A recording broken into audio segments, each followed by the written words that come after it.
Your closet is full of clothes, but you don't really have anything to wear, so what do? Ladies, take a seat and watch me teach you how to take your basic outfits from this to this.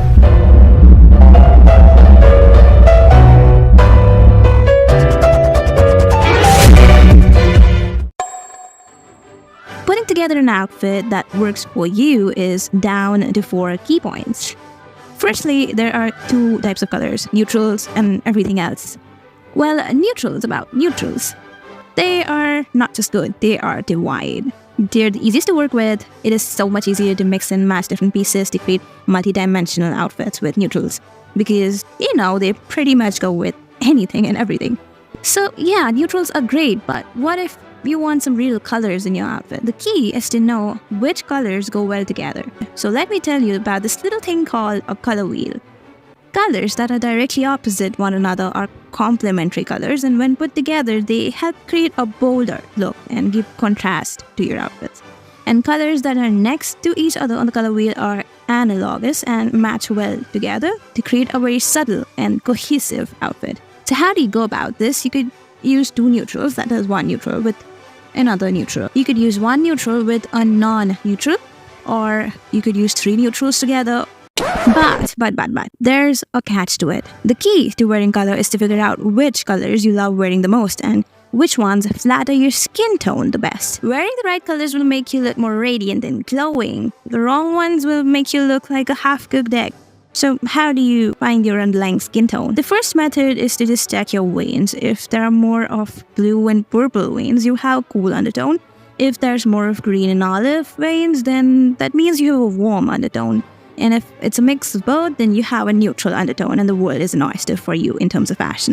So once you find your underlying skin tone, the first thing you want to do is to avoid the colors that are too close to your skin tone.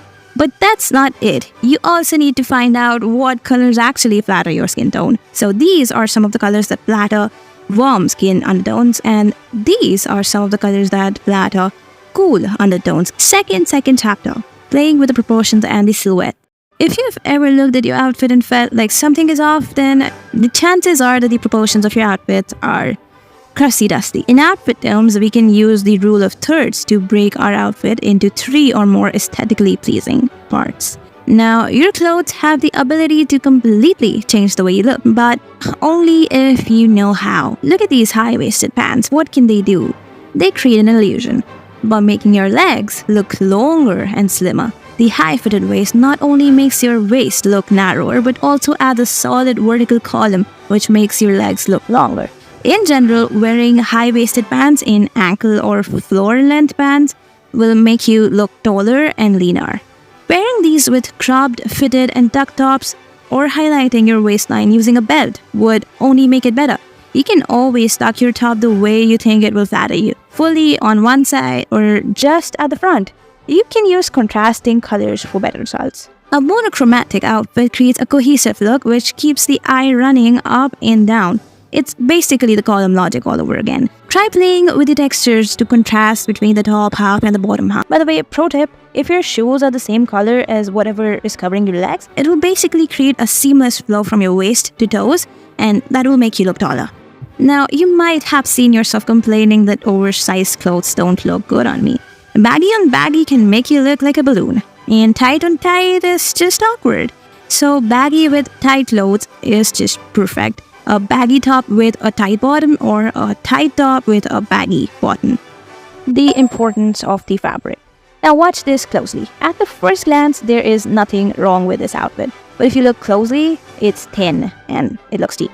Thicker and softer fabrics are more sturdy and have more structure to them, thus giving you a more clean and sharp look. Hard and stiff fabric can create the illusion by adding extra weight and stiffness to your silhouette, so you should just generally avoid those fabrics.